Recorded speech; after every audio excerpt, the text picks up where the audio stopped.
একবারে পুঁজ রক্তে ভরে গেছে পা।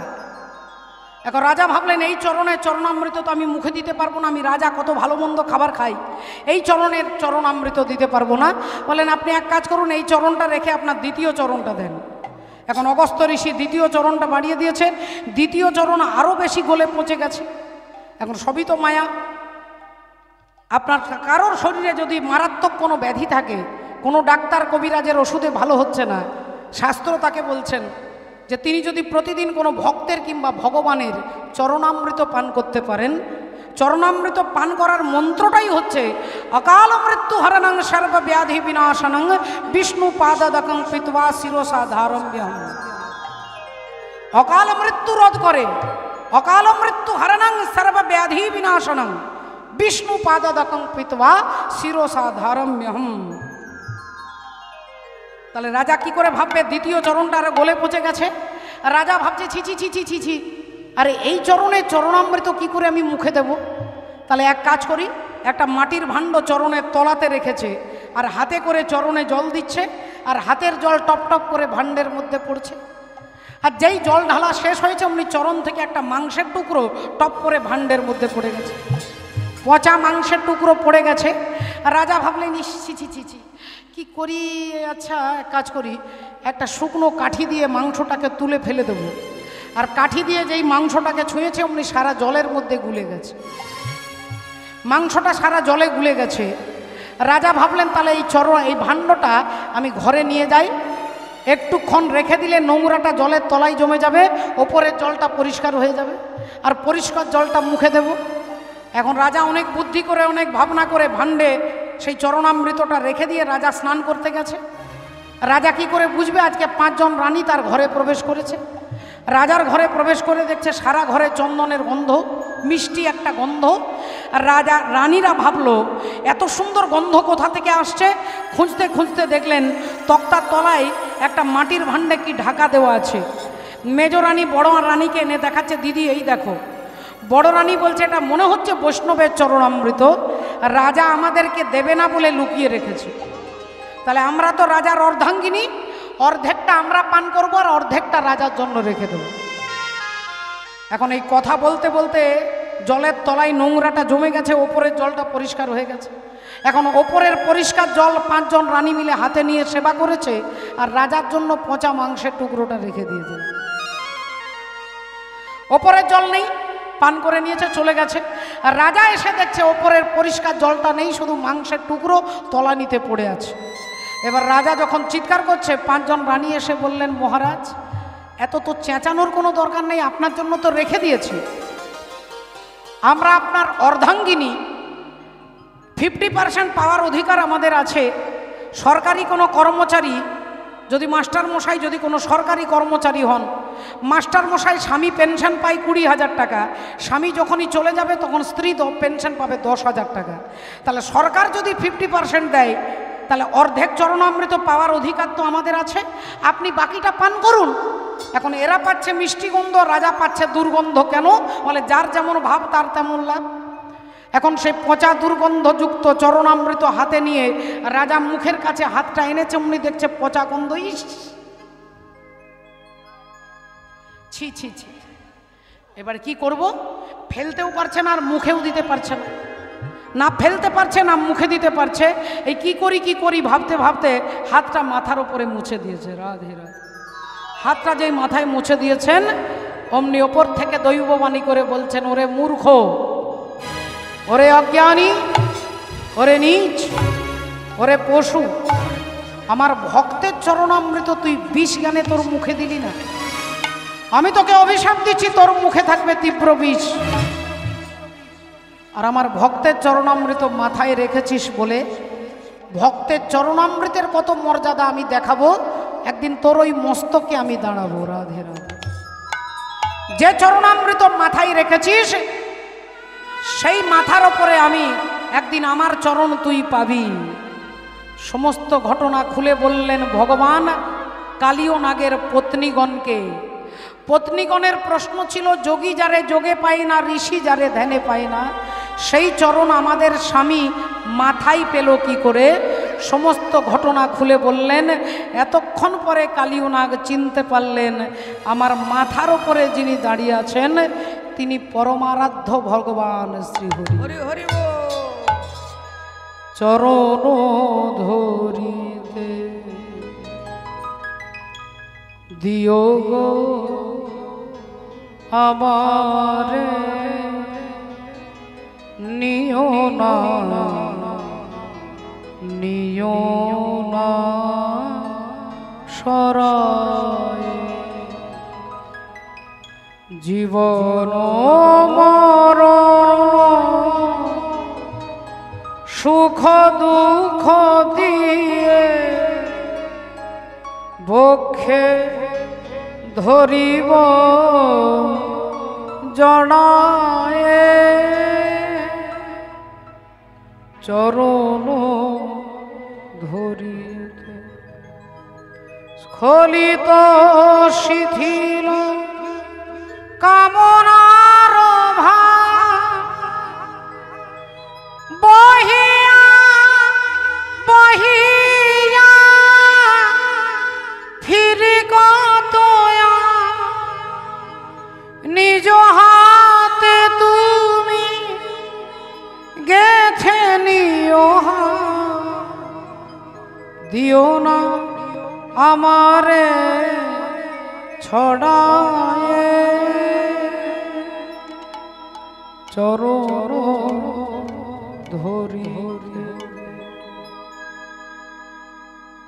কালীয় নাগ ভগবানের চরণ জড়িয়ে ধরলেন। ভগবান বললেন, কালীয় আমার এই বৃন্দাবন থেকে তোমাকে চলে যেতে হবে। বিলক্ষ দূষিতা কৃষ্ণাং কৃষ্ণ কৃষ্ণ হীনা বিভু তস্যা বিশুদ্ধি মন্নিচ্ছং সর্বং তমুদবাসয়েত। চলে যাও আমার বৃন্দাবন থেকে, আমার বৃন্দাবনকে তুমি কলুষিত করবে না, এখান থেকে চলে যাও রমণক দ্বীপে।